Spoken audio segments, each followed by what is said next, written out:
बच्चों, आप तीसरा चैप्टर इसमें पढ़ रहे हैं, नियोजित विकास की राजनीति। इसमें आपने आधा अध्ययन कर लिया है अभी, और अभी हम इसके पहले प्रथम पंचवर्षीय योजना के बारे में अध्ययन किए हैं, और उसकी उसी क्रम में जो है अब है औद्योगिकीकरण की तेज रफ्तार। तो प्रथम पंचवर्षीय योजना जो है वो कृषि पर आधारित थी, और उसमें जो है विशाल परियोजनाओं को भी रखा गया था, जिसमें भाखड़ा नांगल परियोजना भी थी, और इसी तरह की कई छोटी बड़ी योजनाएं और शामिल थी।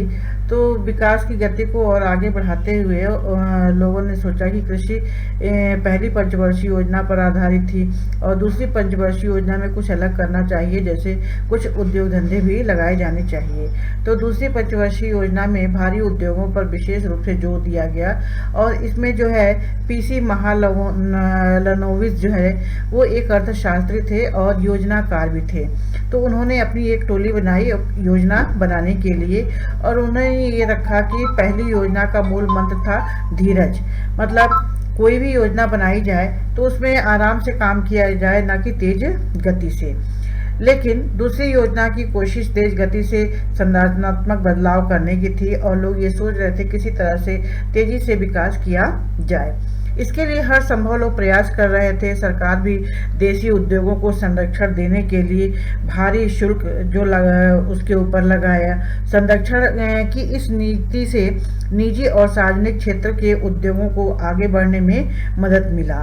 तो इस तरह से जो है घरेलू उद्योग धंधों को संरक्षण प्रदान करने के लिए सरकार ने जो है उनके ऊपर शुल्क लगाना भी शुरू किया, मतलब टैक्स, और उनको संरक्षण देना भी शुरू किया।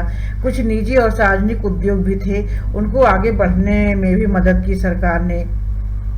और इसमें देखा गया कि इस अवधि में बचत और निवेश दोनों ही बढ़े, मतलब खर्चा भी बढ़ा और कुछ बचत भी हुए।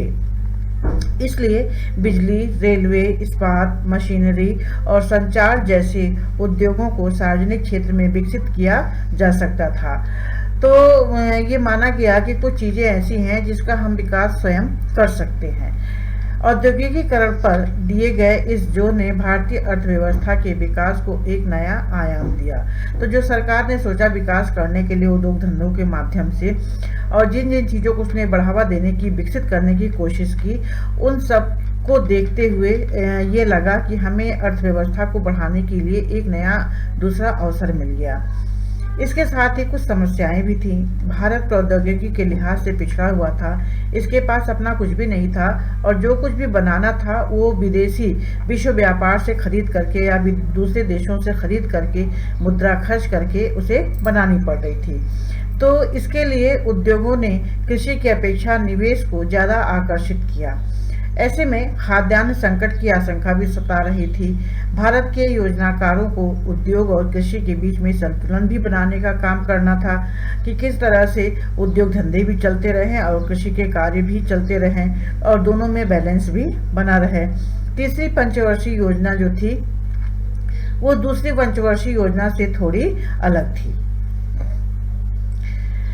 क्योंकि पहली पंचवर्षीय योजना कृषि पे और बांध सिंचाई पर आधारित थी, तो दूसरी पंचवर्षीय योजना जो थी वो उद्योग धंधे पर आधारित थी। तो तीसरी पंचवर्षीय योजना जो थी वो उनको थोड़ा सा अलग रखा गया, कि ताकि इन दोनों से हटके कुछ और काम किया जाए। लेकिन फिर भी ये भी कुछ खास नहीं थी। इनमें आलोचकों का कहना ये था कि इस योजना से रणनीतियाँ जो बनाई गई सरकार द्वारा, वो उससे ये पता चलता है कि सरकार जो है सीधे सीधे शहरों के लोगों की तरफदारी कर रही है, अर्थात शहर के लोगों की तरफ ज़्यादा ध्यान दे रही है और ग्रामीण जनता की तरफ ध्यान नहीं दे रही है, ऐसा लोगों का मानना था। कृषि की जगह उद्योगों को प्राथमिकता देकर के गलती की है सरकार ने। कुछ ऐसे भी लोग थे जो चाहते थे कि भारी उद्योगों की जगह कृषि उद्योगों पर जोर दिया जाए, अर्थात जो उद्योग धंधे लगाए जाएं वो उद्योग धंधे जो हैं कृषि पर आधारित हो। कुछ लोगों ने इस पर जोर दिया।